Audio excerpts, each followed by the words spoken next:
8절에서 9절 말씀입니다. 다니엘서 1장 8절에서 9절 말씀입니다. 한 목소리로 함께 있습니다. 다니엘은 뜻을 정하여 왕의 음식과 그가 마시는 포도주로 자기를 더럽히지 아니하리라 하고 자기를 더럽히지 아니하도록 환관장에게 구하니 하나님이 다니엘로 하여금 환관장에게 은혜와 긍휼을 얻게 하신지라. 아멘.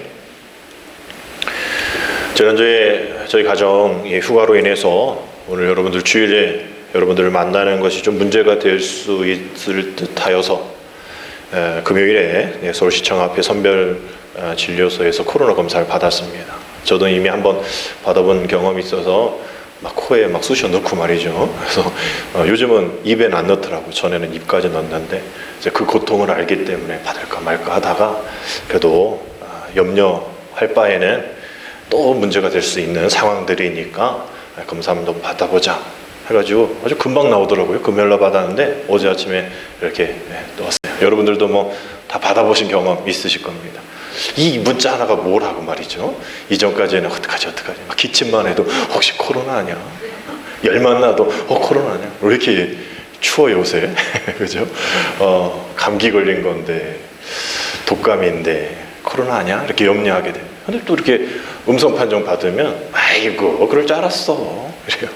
뭐 별거 아닌 문자 한 통 가지고 우리는 온 왔다 갔다 하는 그런 감정 속에 있습니다. 뭐 우리 지역이 청정 지역임에도 불구하고 또 이렇게 자꾸 이렇게 확진자가 뭐 30명, 3명, 93명 정도 된 것 같아요. 지금껏 옛날에 우리 기억하시죠? 첫 번째 우리 확진자 생겼을 때 엄청나게 크게 놀랐던 아니 이곳에 확진자가 생기다니 이랬던 적이 엊그제 같은데 벌써 90명. 다른 지역에서 웃죠. 하루에 나오는 숫자도 안 되는 건데 염려가 됩니다 사실. 그럼에도 불구하고 뭐 치사율에 대한 부분을 좀 더 우리가 생각해 보면 뭐 0.94%다라고 얘기하잖아요. 우리가 뭐 너무 극단적으로 갈 필요도 없고 그렇다고 너무 안이하게 해이하게 이렇게 나갈 필요는 없지만 우리가 지켜야 될 방역 수칙들은 잘 지켜가면서 너무 또 이렇게 염려하면서 지내지는 않아야 되지 않을까라는 생각하게 됩니다. 그래서 얼마 전에 이제 국민일보에서 한번 기사를 본 적이 있어요. 그래서 이제 백 기자라는 분이 이런 글을 쓴 적이 있었습니다. 뭐 다 말씀드릴 수는 없지만 약간 편향되어 있는 그런 글이었기 때문에. 근데 그 중에 한 문구가 그래 그렇지 라는 생각을 갖게 되어지는 그런 문구들이 많이 있었어요. 우리의 몸은 우리의 그 인간은 육과 혼과 영으로 구성되어 있는 건 아니냐. 그래서 육은 혼의 지배를 받아야 되고 혼은 영의 지배를 받아야 되는 것이 하나님이 만들어 주신 이 시스템이다라는 거예요. 인간에 대한 시스템. 근데 이 코로나 이후로 그 시스템이 무너졌다는 거죠. 육이 정신을 영을 지배하고 있는 그런 상황 아닌가. 이것이 과연 하나님이 만드신 이 창조 법칙 질서에 맞는 것인가라는 것을 질문을 화두를 던집니다. 그러면서 지금 이 모든 문제들이 어떤 방역에 대한 의료적인 또 경제적인 문화적인 그런 부분도 이해는 하겠는데 이 종교적인 그런 부분에 있어서는 이미 정부에서도 제가 말씀드린 적도 있는데 대면 예배를 통해서 이런 감염되어지는 이러한 일들은 극히 드물다라는 그런 정부 발표가 있음에도 불구하고 왜 여전히 교회를 향한 시선들 또 교회 다니는 사람의 시선도 왜 이렇게 되어버렸을까라면서 이런 얘기를 하는 거예요. 혹시 이쯤 되면 이 방역 기준이 나라든 우리든 믿음의 사람이든 의료진이든 정부든 이 과학도 아니고 합리성도 아니고 이런 이성도 아닌 혹시 감으로 하는 것 아닌가라는 그런 질문이었어요. 분명 아니겠죠. 뭐 방역 기준도 있겠죠. 우리도 아니겠죠. 하지만 그럴 수 있다라는 생각하게 되었습니다. 이거 감으로 하는 거 아니야? 교회 나가면 걸려. 이런 우리의 믿음의 모습 속에서도 이런 감으로 가는 건 아닐까라는 생각하게 됩니다. 그래서 결국 우리의 뭐 한국 교회에 대한 뭐 여론조사 해보면 교회 안에서 확진자 발생했다, 진원지다는 그런 여론이 뭐 80%, 70%잖아요. 우리는 아니라고 해도. 그러니까 밖에서 보는 교회 입장은 교회만 들어가면 감염 걸릴 확률이 80%다라고 얘기를 하는 그 세상의 그러한 그 감 아니잖아요. 의료학적인 것도 아닌데 그 감이 지금 우리 믿음의 사람들의 감 속에도 있다라는 거예요. 그래서 많은 이 기독교 학자들이 이 코로나 이후에 분명 교회는 많은 어려움을 겪게 될 것이다. 모임에서도 그렇고 온라인이라는 그 이 시스템에 익숙해지고 또 물들어 버린 이들이 현장 예배를 그냥 등한시 여기고 그냥 온라인 예배 드리면 되지 라면서 이렇게 되어버릴 그런 감의 신앙들이 생길 것이다라는 그런 얘기를 하는 거예요. 그러면서 우리 교회가 지금 뭐 전에는 뭐 드리지 말라 4단계에서 그러다가 뭐 19명 그러다가 뭐 지금 이제 99명 이렇게 되어 있잖아요. 이런 것 아니 뭐 백화점 수천 명 들어가고 뭐 마트 수천 명 들어가도 19명 들어가라 99명 들어가라 하지 않고 제한하지도 않으면서 교회만 그런 기준을 정하는 것, 교회만 다른 특혜해 달라는 것 아니다라는 거예요. 결국 그 다중 이중 시절과의 어떤 형평성, 최소한의 그 형평성, 최소한의 종교적인 자유를 보장해 달라라는 그러한 얘기인데 그게 뭐 제대로 반영되어지지 않고 있는 이런 상황 속에서 코로나로 아주 이 깊어지는 이 생활의 어려움들을 위해서 이것저것 좀 제한을 풀어주는 그러한 방식처럼 이 코로나의 영혼의 우울증들을 이 교회가 책임질 수 있는 그런 부분인데 그런 그 교회 영혼의 우울증을 해결해 줄 그런 백화점, 그런 식당 또 그러한 카페가 아니니 그런 영혼에 대한 이 치유의 이 처소인 교회에 대한 최소한의 형평성은 유지해 달라. 또 그것을 인정해 달라라는 그러한 칼럼이었어요. 결국 이러한 얘기, 뭐 다른 얘기들은 다 우리가 이미 들어본 이야기지만 이 기자의 하나의 화두, 혹시 우리가 또 정부가 이걸 감으로 하는 것 아닐까? 이것을 통해서 우리는 뭐 정부 책임에 대한 얘기를 하자는 얘기 아닙니다. 우리 얘기하자는 거예요. 혹시 우리도 이 코로나 속에서 믿음 생활, 뭐 위드 코로나가 뭐 정부에서는 추석 이후에 한다고 하지만 생각해 본다고 하지만 우리는 이미 작년부터 위드 코로나로 믿음 생활을 해야 되는 그런 상황들이잖아요. 이 위드 코로나로 우리가 믿음 생활했을 때 혹 우리는 감으로 이 코로나를 바라보고 있는 것 아닌가라는 생각을 하게 되었습니다. 분명 우린 두렵죠. 우리 주변에 사람들이 이렇게 확진되어지고 저희 작은 매형 교회 저번 주에 권사님이 백신 맞고 돌아가셨대요. 멀쩡하신 분이 돌아가셨대요. 얼마나 그 교회 우울하시겠습니까? 뭐 이런 분들이 주변에도 있잖아요. 또 걸리신 분도 계시고 말이죠. 두렵죠. 또 염려될 겁니다. 우리의 그 두려움은 당연한 겁니다. 그거 뭐라고 하는 게 아니에요. 우리의 어떤 그 당연한 감정들이죠. 그런 감정 없다면 병원 가봐야 돼요. 이 감정이 이상한 사람이니까 말이죠. 근데 우리는 믿음의 사람으로서 우리가 봐야 될 그러한 진실은, 중요한 것은 그 두려움이 아니라 과연 우리는 그 두려움에 대한 반응을 어떻게 해야 될 것인가에 대한 그 부분인 것이죠. 성경은 두려워하지 말라라고 많이 얘기하고 있어요. 그래서 성경을 찾아보면 두려워라는, 두려움에 대한 단어가 한 400번의 구절에 나와 있습니다.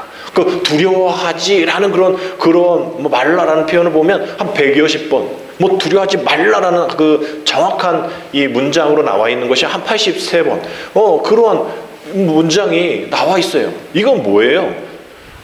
성경에 있는 그 삶도, 성경의 안에 예수님 당시의 삶, 구약의 하나님이 직접 통치하는 그런 삶 속에서도 두려움은 있다라는 거죠. 우리의 삶의 영역은 두려움이 빠질 수 없다라는 거예요. 두렵지만 그럼에도 불구하고 성경은 우리에게 뭐라 얘기합니까? 두려워하지 말라라고 얘기하는 거예요. 두려워하지 마, 두려워하지 마. 분명 이유가 있겠죠. 그러면서 이렇게 저렇게 하나님이 도와주셔, 늘 함께 하셔 라고 얘기하는데 우리는 그것을 들음에도 불구하고 그래 알아요. 그렇지만 두려운 걸 어떻게 해요? 그래도 이것 때문에 저것 때문에 두려워하지 마라고 얘기를 하면 알았어요. 근데 그래도 두려워요 라고 얘기하는 그런 우리들의 모습. 지난주 이사야 말씀, 이사야 선지를 통해서 하나님이 화가 난 일이 있었잖아요. 얘는 왜 이렇게 말을 듣지 않지? 왜 이렇게 말을 듣지 않지라고 얘기했을 때 구원에 대한 얘기를 해도 이방신 섬기고 이러한 모습과 같은 그러한 모습이 지금 혹시 코로나로 인한 그 두려움 가운데 있는 우리들의 모습이 아닌가. 두려워하지 말라라고 했는데 두려워요. 임마누엘의 하나님이시잖아요. 아멘. 임마누엘 하나님, 우리와 함께 하시는 하나님이십니다. 아까 말씀드린 것처럼 저는 너무 하나님 예수님 믿으면 교회 다니면 코로나 안 걸려 이거 얘기하는 게 아니에요. 걸리죠. 왜 안 걸려요? 그렇게 마스크 쓰지 않고 그렇게 해서 방역주기 지키지 않으면 코로나 걸리죠. 감염병인데 우리가 무슨 방호복 입고도 걸리는 수가 있는 것 아닙니까? 그거 얘기하는 게 아닙니다. 우리는 믿음을 얘기하는 거죠. 임마누엘 하나님, 우리와 함께 하시겠다는 거예요. 두려움 속에 있지만, 걸릴 수 있는 위험 속에 있지만, 그럼에도 불구하고 아까 말한 영혼의 회복, 영혼의 치유에 대한 우리가 그 세상에서 그 일을 해야 되잖아요. 세상 사람들 우울하다고 얘기하잖아요. 세상 사람 살기 힘들다 얘기하잖아요. 죽겠다 얘기하잖아요. 우리가 거기서 뭐 해야 됩니까? 그래, 우리 같이 죽자. 우리 같이 힘들어. 나도 그래. 그러면서 정부를 비판하고 또 코로나 방역 잘 지키지 않은 사람 비판하고 코로나 걸린 사람 비방하고 이러려는 게 아니잖아요. 그래, 나도 두려워. 나도 떨려. 그런데 성경의 말이야. 기독교 역사에서는 말이야. 믿음의 사람들이 이렇게 했어. 여러분, 이것을 우리가 세상 속에서 알려야 되지 않을까요? 방역규칙을 지키면서 말입니다. 혹은 전화다, 문자나 다른 방법으로 두렵고 떨리는 이들에게 임마누엘 하나님을 소개해야 되지 않을까요? 나도 역시 두려워. 나도 눈을 뜨면 두려워. 그래서 난 눈을 감아. 귀를 닫아. 세상 두려움 보지 않고 세상 두려움 그 소식 듣지 않아. 나는 오직 새로운 영적인 눈을 떠서 오직 주의 영광이 날 깨워주시고 나의 부족하고 나 두려운 마음들을 흐트러 주셔서 오직 평화로다. 하늘 위에서 내려오네. 그 평화를 받으며 살아가는 그 삶으로 겨우 그래도 살아가고 있어라는 것을 증명해내야 되지 않을까요? 두려워하지 말라 하셨으니 예레미야가 3장 57절 내가 주께 아랫날에 내가 기도하고 주님 앞에 예배드리고 주님 앞에 나갔을 때에 주께서 내게 가까이 하여 이르시되 두려워하지 말라. 주님 무조건 우리에게 두려워하지 말라라고 그냥 그렇게 말씀하지 않습니다. 우리가 주님 앞에 나갈 때에 주님이 우리에게 가까이 오십니다.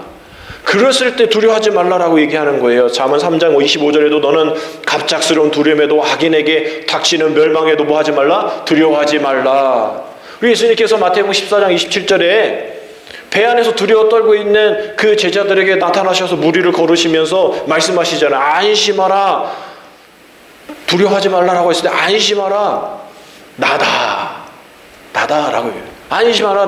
나니 두려워하지 말라. 너희가 나로 인하여 즉 아닌 다른 걸로 너희가 두려워하거나 악마라는 것처럼 두려움에도 갑작스러운 두려움, 악인에게 닥치는 그런 멸망 그런 걸로 두려워하는데 두려워하지 마. 나니까 두려워하지 마. 너희들이 전혀 생각하지 못했던 무리를 걸어오는 그런 폭풍 속에서 걸어오는 그 난이 두려워하지 말라라고 얘기하고 있는 겁니다. 여러분, 이것이 가능할까? 우리는 그런 상황에 처해 있지 않으니까 잘 모른다 얘기예요. 요즘 이슬람 무장 조직 탈레반이 아프가니스탄을 장악했다는 뉴스 계속 나오지 않습니까? 이거 지금 어떻게 또 돼야 될지 미군이 지금 20년 있다 나왔잖아요. 안 되니까 베트남과 비슷하다고 얘기하는데 지금 그 안에 미군이 남겨놓은 무기가 엄청 많다고 그러죠. 무인 드론 비행기까지 다 있을 정도로 얘네들이 탈레반 애들이 이거 다 가지고 지금 이거 자기네 이 나라를 지키겠다 이러는데 얘네들이 2001년도 9.11 테러 했던 애들이 아니에요. 저도 그때 중국에서 선교하고 있었거든요. 전도사 때. 그때 중국이 9.11 테러 주범이다 이래가지고 제가 비행기 못 타고 목사님과 함께 주일 못 올 뻔했어요. 중국의 배후 세력이다 이래가지고 말이죠. 근데 다행히 아니었던 게 판명 났지만 걔네들이거든요. 텔레반 애들이. 이게 이슬람이 무조건 나쁜 건 아니잖아요. 얘네들도 자기들 신앙 갖고 있는 거죠. 불교가 무조건 나쁜 애들 아니잖아요. 우리가 너무나 그렇게 보니까 문제인 거죠. 테러주의자. 극단적인 이런 거니까 다른 곳에 이슬람 사원 증축할 주변에서 다 반대하고 이러는 게 이런 건 아닐까요? 향내 난다. 하루 5번 예배 드린다는데 시끄럽다. 이런 거 너무나 이상하게 보는 문제점이 있는데 얘네들은 그런 애들이기보다 극단적인 이러한 이슬람 애들인 것이죠. 근본주의자들. 그래서 얘네들이 지금 이 아프가니스탄에서 자기들의 영역을 뭐 20년 동안 이렇게 미국과 하다가 미국이 이제 빠지니까 얘네들이 이제 장악한 것 아닙니까? 그래서 오픈도어 선교회, 국제 오픈도어 선교회가 있는데 이제 이 선교회에서는 매해 세계 기독교 박해국 50개 나라를 선정합니다. 그래서 우리가 늘 말씀드렸듯이 1위는 북한인 거 아시잖아요. 근데 우리가 가끔 놓쳤던 게 이게 2위는 누구일까라는 생각을 안 할 때가 있거든요. 근데 이 2위가 바로 이 아프가니스탄인 거예요. 세계에서 두 번째로 북한 다음으로 기독교 박해 국가라는 거예요. 그래서 이러한 조사하신 분들에 의하면 아프가니스탄의 기독교인들이 한 10,000명에서 12,000명 정도 있다라고 얘기를 합니다. 뭐 이게 드러나진 않죠. 드러났다가는 얘네들은 바로 사형을 청하는 거예요. 또 명예살인, 뭐 이런 것을 가족이 죽여도 되는 그런 상황인 거예요. 그래서 지금 뭐 아프간 애들이, 이게 탈레반 애들이, 아유, 옛날하고 달라요. 전 여자 존중해요. 여성 존중해요. 막 이러면서 할 때에 종교를 인정합니다라는, 타종교 인정합니다라는 얘기 안 하거든요, 지금껏. 그러니까 지금 막 사람들 이렇게 색출해서 교회 다니는 애들은 다 죽일 것 같은 생각이 드는 겁니다. 그래서 지금 그러한 죽음과 위협 속에 12,000명의 기독교인, 아프간 기독교인들이 지금 남아있는데도 이들은 믿음 지키고 있다는 거예요. 우리는 지금 감으로 믿음 지키는데 이들은 지금 말씀으로 두려워하지 마라, 난이 두려워하지 말라, 순교 가운데, 죽음의 위협 가운데 신앙과 믿음을 지금 지키고 선택하고 있다는 겁니다. 그래서 어제 교회 밴드의 스카프라는 목사님 찬양 영상 하나 올려드렸잖아요. 나의 뜻을 정하였노라, decided. 이 가사가 이렇습니다. 돌아서기 너무 멀리 왔네. 내 삶을 주께 올려드립니다. 나를 향한 주의 부르심에 아멘 주님, 내 삶이 답하네. 나의 뜻을 정하였노라. 내 모든 것 다 드리리라. 이 좁은 길, 유일한 길, 돌아서지 않으리라. 사는 것이 그리스도니 죽는 것도 유익이라. decided. 내가 결정하고 내가 이거 돌아서게 안, 이게 이 스카프란 목사님이 아프간을 위해서 작사한 거 아니잖아요. 작곡한 거 아니잖아요. 근데 이걸 보면 그분들을, 아프가니스탄의 그 기독교인들을 생각하면 참 마음이 아픈, 정말 돌아서지 않겠다는 거예요. 나의 뜻을 정했기 때문에 다니엘을 생각했겠죠. 이 좁은 길, 그러나 유일한 길, 내가 죽으면 죽으리라. 죽은 것도 유익이다. decided, 내가 결정했습니다. 그 어떤 것에서 흔들리지 않겠습니다라는 그 가사. 오늘 다니엘의 나의 뜻을 정했다라는 그 다니엘의 모습을 생각하게 되어지는 것이죠. 다니엘서는 12장으로 구성이 되어 있는데 6가지 스토리와 4가지 꿈으로 되어 있습니다. 그래서 사실 이 구약의 계시록이다라고 얘기할 정도로 이 예언에 대한 얘기가 많이 나와서 좀 읽기가 좀 힘들어요. 상징적인 게 또 많고 예언적인 게 많기 때문에. 그래서 사실은 이 다니엘에 대한 이런 이야기가 좀 어렵지만 우리가 그냥 크게 생각해 보면 이 예언이라는 것을 통해서 하는 메시지, 궁극적인 목적은 지금 어려움 가운데 신앙이 흔들리거나 박해받거나 죽음의 위협 앞에 있거나 소외당하는 자를 향해서 예언의 궁극적인 목적은 너희들 이 예언의 말씀을 들어, 이 예언의 말씀을 들으면 이제 중심을 잡아야지. 흔들릴 거야? 염려할 거야? 감으로 살 거야? 안 돼. 말씀으로 살아야지. 죽음이 네 앞에 있다 할지라도 감이 아닌 신앙의 중심 말씀으로 살아야지. 이렇게 살아야지라고 말씀해 주는 것이 이 예언의 목적이라는 거예요. 그래서 다니엘서를 우리가 쭉 읽다 보면 그렇지. 그래, 이러한 상황 속에서 나를 향하신 주의 보호하심, 이런 상황 속에서 우리가 아까 찬양팀에서 찬양 부르는 것처럼 부르신 곳에서, 어떤 상황 속에서 그 부르신 곳이 예배처가 되고 내가 예배자가 되고 그 예배 가운데 서 있는 내가 되겠습니다. 부르신 곳에서 나는 예배하리. 죽음의 직면 앞에 있어서도 내가 부르신 곳에서 나간 예배를 드립니다 라는 것이죠. 그래서 이 다니엘서를 이게 보면 다니엘에 대한 어떤 사람의 일생의 전기를 얘기하는 게 아니에요. 다니엘서는요, 누가 여러분들에게 다니엘서 뭐야? 한마디로 요약해봐라게 하면 여러분 이렇게 얘기하시면 됩니다. 우리 같이 읽겠습니다. 시작. 지극히 높으신 하나님이 다스리신다. 아멘. 이게 그냥 제 이야기는 아니에요. 저도 공부할 때 배웠던 내용이고, 성경에 다니엘 3장, 4장, 5장, 7장에 지극히 높으신 자라는 표현이 9번, 지극히 높으신 하나님이라는 표현이 4번, 또 하나님을 지극히 높으신 분이다라고 표현한 것이 13번 나옵니다. 그 다니엘서는 지극히 높으신 하나님께서 다스리신다라는 그러한 메시지인 거예요. 지극히 높으신 하나님께서 다스리시니 그 다스리심의 그 은혜 가운데 있는 우리가 어떻게 살아야 할까? 라는 그런 질문이 있는 것이죠. 또 그런 답이 있는 겁니다. 그래서 오늘 우리가 읽은 이 말씀은 그 지극히 높으신 하나님께서 그 죽음의 위험 앞에 서 있는 이 다니엘에게, 또 코로나19로 두려움 가운데 서 있는 우리에게 하나님께서, 그 지극히 높으신 하나님께서 어떻게 우리를 다스리고 계시는지에 대한 그러한 이야기를 하고 있는 것이죠. 우리가 역사적으로 이스라엘이 타락으로 인해서 심판을 받죠. 북이스라엘은 아수르, 남유다는 바벨론에 의해서 정복당하게 됩니다. 그래서 포로로 끌려가게 되죠.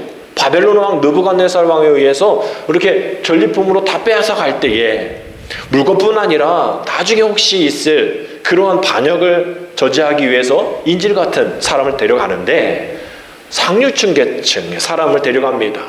왕족, 또 귀족, 또 왕의 이렇게 아주 머리 좋은 애들, 그런 애들을 잡아가요. 소년들을. 그래서 나중에 얘네들을 통해서 뭔가를 하려는 것이죠. 여기에 다니엘과 세 친구가 포함이 된 겁니다. 근데 이렇게 잘 해주고 가서 강제 노역만 시킨 게 아니라 막 잘 해주고 또 그렇게 바벨론화 시키는 거죠. 그래서 왕의 진미도 주고 포도주를 먹으라 하는데 포도주와 왕의 진미를 먹지 않습니다. 왜냐하면 그걸 먹음으로 인해서 그러한 이방신들에게 제공되었던 그런 음식들이니까 이방신에 예배하는 것에 참여하게 되는 거죠. 우리가 성찬을 통해서 떡을 나누면서 우리는 한 가족입니다. 예수 그리스도의 피입니다. 몸입니다. 주의 그리스도의 희생과 사랑을 우리가 체험합시다. 이런 것과 마찬가지인 거예요. 근데 그것을 동참하지 않겠다라고 얘기하는 거고, 본질적으로 레위기 3장, 7장, 17장, 19장에 가축의 이제 피, 또 기름 먹으면 안 돼 라고 되어 있기 때문에 그거 지키는 거죠. 또 출애굽기 34장에도 우상에게 바쳐진 잼을 부정한 거 먹지 마 라고 얘기하니까 안 하는 거예요.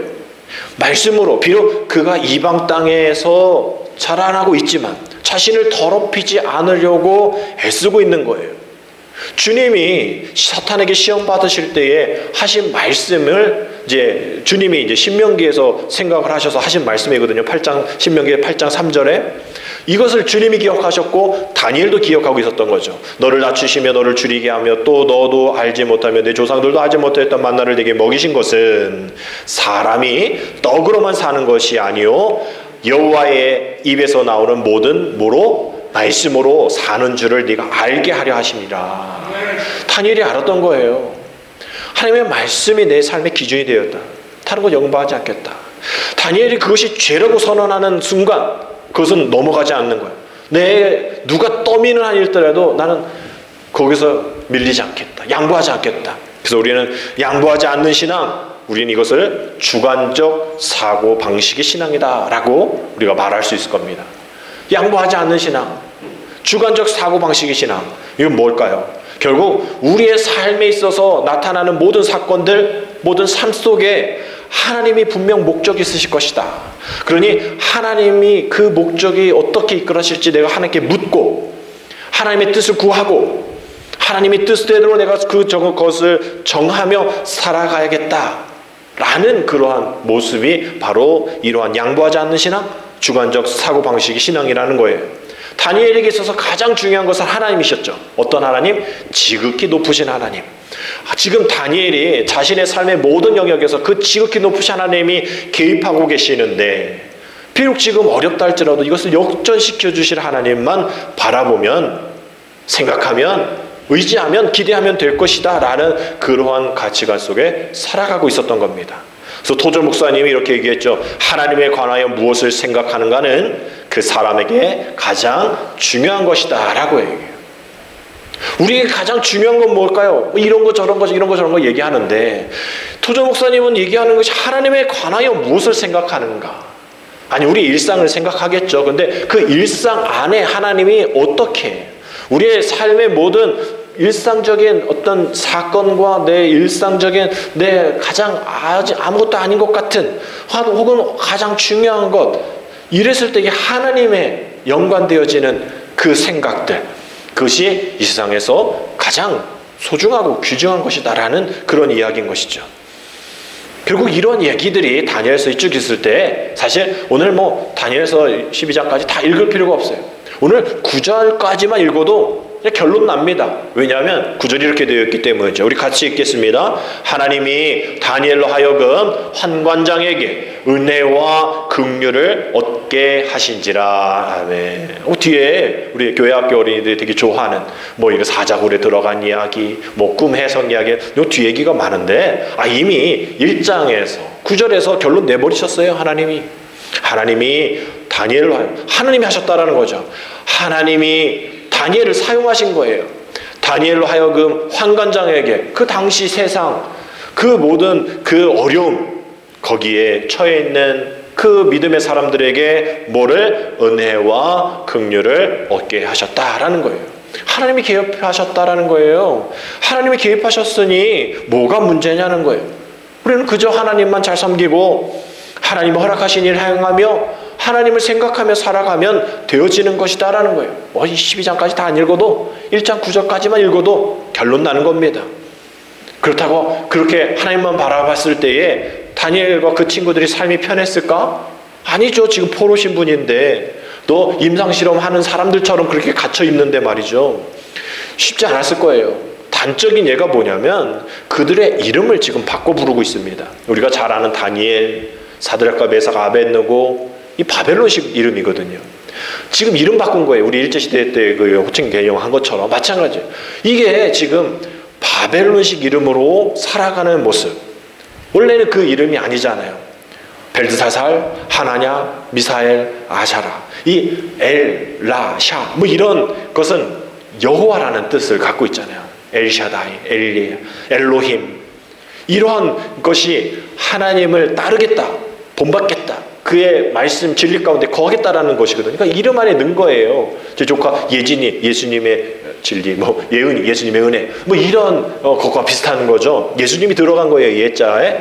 마찬가지로 엘, 하, 나, 냐, 라, 이게 다 하나님 본받겠습니다라는 그런 뜻입니다. 근데 이걸 다 바꿔서 다니엘, 사드락과 메삭, 아벳느고 이방신들의 이름이거든요. 이방신들과 연관되어지는 그런 이름을 바꾸면서 이방신의 영역 안에 들어오도록 흔적을, 유대의 하나님의 흔적을 없애려는 그런 정책 가운데 애들이 있었다라는 거예요. 그리고 그 이름의 뜻이 뭐 다 읽진 않지만 주보에 나와 있으니 뭐 이러이러한 뜻이 얼마나 아름다운 이름이니까. 하나님이 나의 심판자가 되신다. 하나님은 참으로 의로우시다. 하나님과 같으실 분이 누가 있겠는가. 하나님은 참으로 나의 도무시다. 이런 이름을 갖고 있는 이름이 이방신의 이름을 갖고 있는 이름으로 바꿔 부른다라는 것. 이것이 3년 동안 이교도의 땅에서 포로 생활하면서 우상숭배스러운 일들, 사치스러운 일들, 또 그런 미신에 대해서 배워야 하는 일들 가운데 이름까지 바꿔가면서 부모가 지어주신 넌 이렇게 살아야 돼. 하나님이 우리와 함께 하셔. 하나님은 은혜로우신 분이야 라는 것을 그렇게 가르쳐주려고 그 디모데 어머니, 그러한 어머니의 이 모습이 유니게가 그렇게 디모데를 그렇게 믿음으로 성경으로 교육했던 그런 마음을 가지고 분명히 이런 다니엘과 세 친구들의 어머니도 그렇게 애쓰셨을 텐데 그런 삶 속에 살아가지 못하는 어려움 가운데 있는 거예요. 그럼에도 불구하고 이렇게 살아야 돼. 너의 이름 기억해. 하나님만의 중심 되어야 돼. 시편 119편 11절의 말씀처럼 내가 주께 범죄하지 아니하려 하여 주의 말씀을 내 마음에 두었나이다. 사람들이 내 이름을 빼앗고 너의 장소를 바꾸고 너의 상황 모든 것을 바꿔버려도 너의 마음 가운데 주의 말씀을 심으면 범죄하지 않게 해야 돼. 그렇기 위해서 너의 뜻을 정해야 돼 라는 그러한 결단과 또 그러한 고백들이 어려서부터 계속 있었겠죠. 그래서 결국 우리가 자신이 결단하는 것이 매우 중요하다는 거예요. 그래서 이런 얘기합니다. 우리 같이 따라가 보겠습니다. 결단은 행동인 동시에 습관이다. 우리가 때로는 습관이라면 안 좋게 생각하는 부분들이 많죠. 그런데 좋게 생각하셔야 돼요. 습관. 우리가 까먹고 안 하고 이게 아니라 늘 하는 어떤 상황 속에서도 내 자신이 변하지 않는 그런 패턴들, 내 결단들, 이런저런 상황에 마구마구 바뀌어져 버리는 것이 아니라 내가 늘 해왔던 그러한 방식들, 그것이 결단이 되어야 되고 행동이 되어야 한다라는 그러한 이야기입니다. 결국 연약한 사람들의 특징은 이런 결단들 잘 못한다는 거예요. 이런 습관이 되지 못한다는 거예요. 이런 행동이 되어지지 못한다는 겁니다. 오래가지 못한다라는 것이죠. 깨어진다라는 겁니다.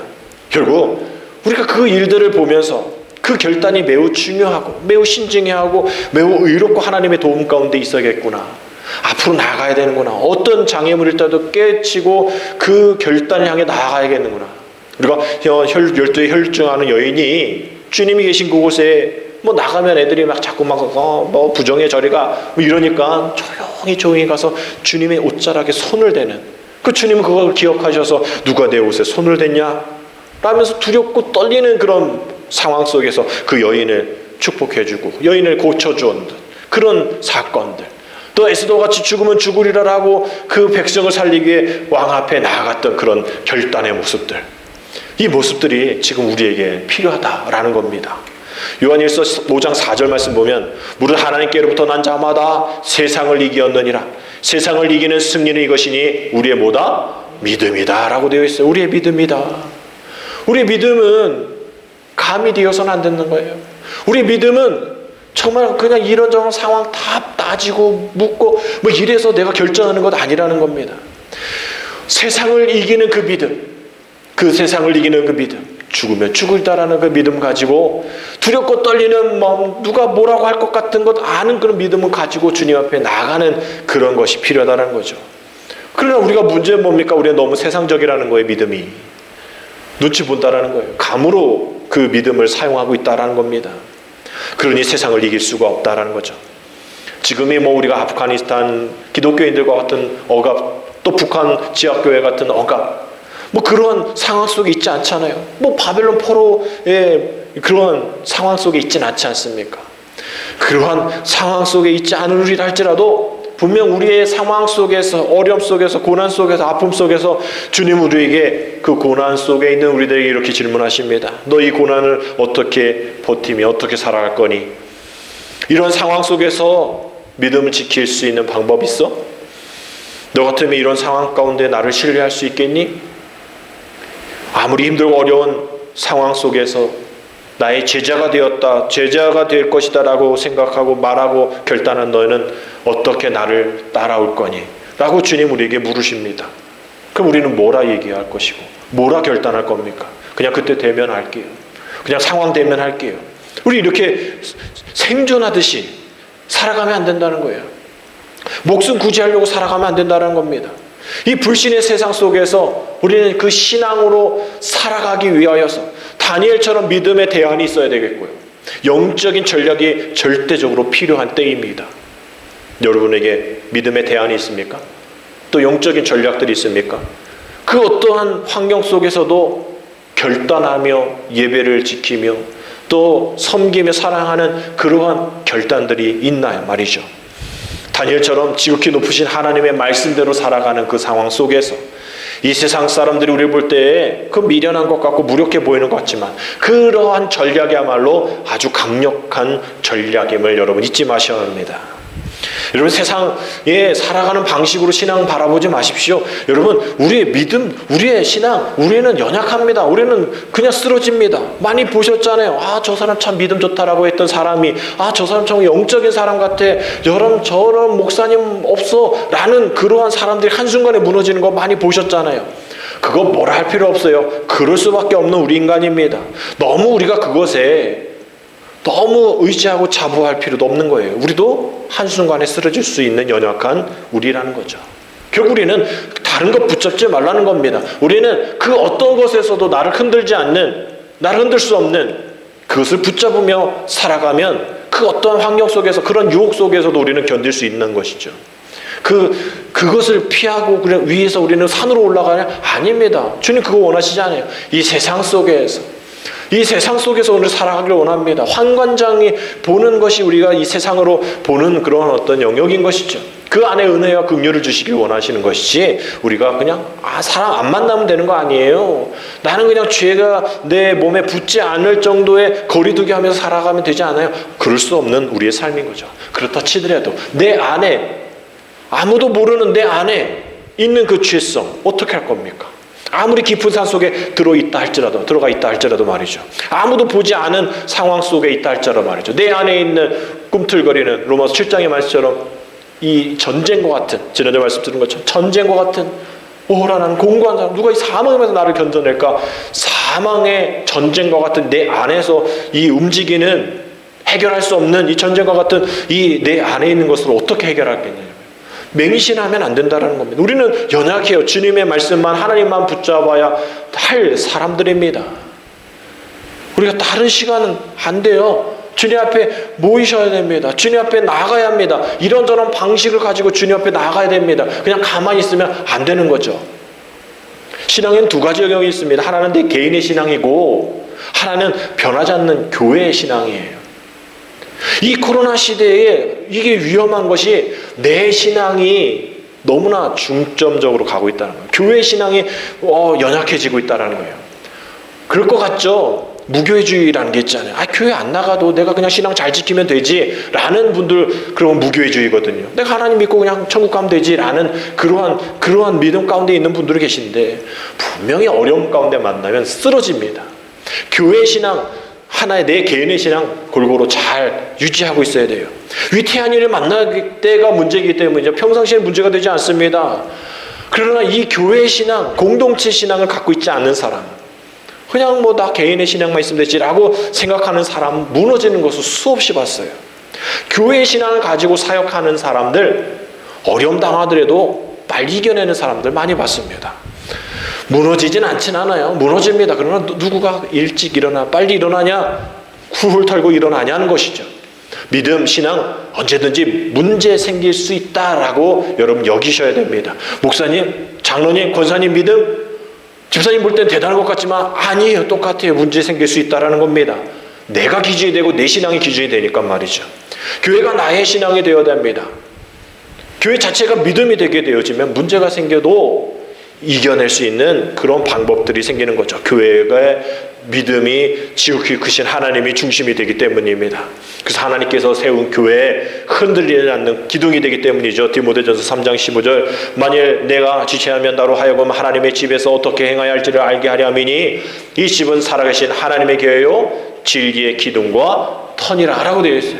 여러분, 교회가 진리의 기둥과 터가 됩니다. 흔들리지 않는, 내가 기둥, 내가 터 아니에요. 교회가 그것을 감당할 수 있습니다. 왜? 교회는 살아계신 하나님의 성전이고 하나님의 몸이기 때문인 것이죠.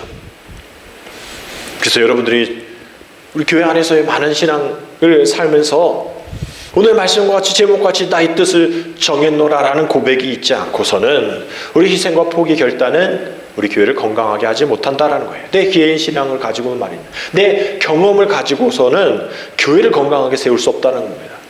그러려면 주님은 교회, 제자, 공동체를 만들지 않았어요.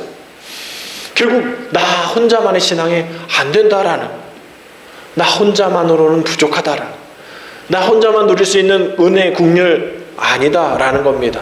다니엘과 같이, 그 친구들과 같이 손해와 고난을 또 무릅쓰면서 그 은혜와 긍휼을 함께 나누기 위한 그 삶, 그러기 위해서 저와 여러분들에게 오늘 우리 주님이 또 다니엘서를 통해서 우리에게 말씀하시고 요청하는 것은, 너의 뜻을 정했니? 오늘도 예배 가운데 너의 뜻을 정했어? 오늘도 사랑과 섬김과 연합과 일체 화목을 위한 너의 뜻을 정했니? 라고 묻는 겁니다. 어떤 분이? 지극히 높으신 분이, 그 하나님이 우리를 어떻게 하신다고요? 다스리기 때문에 너의 뜻을 오늘 정한 것을 보여줘 라고 우리에게 질문하실 때, 주님, 제가 너무 멀리 왔습니까? 결단하지 못해서 너무 멀리 왔습니까? 주님, 다시 주님 앞에 돌아가겠습니다. 결코 뒤돌아서지 않겠습니다. 그 길이 외로운 길이고 좁은 길을 할지라도 죽으면 죽으리라는 신앙 가지고 내가 뜻을 정하겠습니다. 내가 이 어려운 코로나 시대 가운데에 예배를 지키며 또 말씀을 지키며 기도의 생활 지키는 일, 그것이 지금 볼 때에 많은 이런 코로나 환경으로 인하여서 명분화되어지고 핑계가 될 수 있지만, 나의 뜻을 정하는 그 정함 가운데에 그 어떤 것도 내 핑계가 되지 않게 하시고, 그 어떤 것도 내 명분 되지 않게 하셔서 하나님보다 명분 앞세우지 않게 하시고 하나님보다 핑계 앞세우지 않는, 이것이 지금 내 삶을 지킬 수 있는 것 같지만 언젠가 주님이 내게 오셔서 내게 물으실 때에 내가 할 말 없게 하지 않도록 내가 뜻을 정하고 주님 앞에 나아갈 수 있는, 너무 극단으로 너무 안일하게 처하지 않는 상황 속에서 우리 정부의 통제받는 자가격리자 이 자리에 와 있으면 안 되죠. 뭐 이게 핸드폰 위치 추적 다 하지 않습니까? 뭐 박재성 교사 전화했더니 뭐 어떻게 지내? 핸드폰으로 2시간마다 전화 계속 와요. 정부 통제 받는 경제자가 여기 있으면 안 되듯이 그 외에 우리가 뜻을 정하고 또 우리의 상황, 우리의 몸의 상태를 확인하고 하나님 앞에 기도하고 하나님 어떻게 해야 됩니까? 라고 결단했을 때에 이곳에 오든 또 오지 못하든 어떻게 하면 예배를 드릴 수 있을까? 어떻게 하면 기도할 수 있을까? 어떻게 하면 사랑할 수 있을까를 생각하는 것이 내 이 한 주의 삶 속에 가장 중요한 일이 되어질 수 있도록. 설교 영상에 조회수를 보면 안 나오신 분들의 영상 수가 들어가 있질 않아요. 그럼 뭘까? 예배 라이브에도 들어오지 않고 영상되어지는 말씀도 듣지 않고 또 그러면 이것도 제대로 하지 않았는데 세상 속에서 어떻게 크리스찬의 모습을 보여주며 살 수 있을까? 아닐 수 있겠죠. 분명 제가 모르는 부분이 많기 때문에. 그러나 그러한 모습 속에서 그러한 가장 기본적인 일들 하지 않은 상태에서 더 큰 일을 하지 않는다라는 것이 어쩌면 우리들의 모습일까? 우리 모습이 아닐까라는 생각하게 됩니다. 하나님 오늘도 지극히 크신 하나님께서 우리 다스리신다. 염려하지 마, 걱정하지 마라고 얘기하는데 우리 뜻을 정하고 있지 않아요.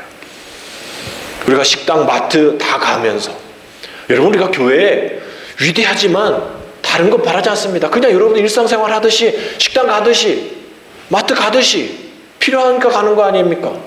마트 필요하니까 여러분 약국 필요하니까 가는 거 아니에요? 교회 필요하니까 오셔야 해요. 매일 오라는 얘기 안 하잖아요.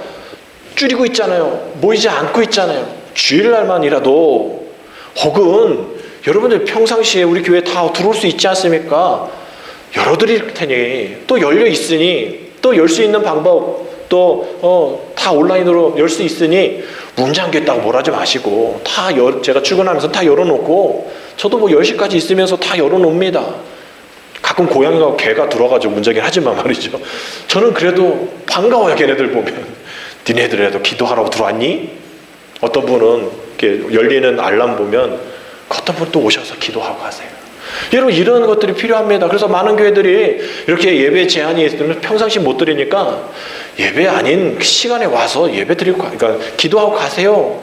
기도하고 가세요. 여러분 이것이 필요해요. 여러분 이것도 하지 않으면서 내가 어떻게 나의 이 위드 코로나 시대 가운데 나의 뜻을 정하며 예배 드렸다고 하고 나의 뜻을 정하며 기도했다고 하고 나의 뜻을 정하며 말씀 받다고 하게 합니까? 온라인에 올라있는 말씀도 클릭을 하지 않는단 말이죠.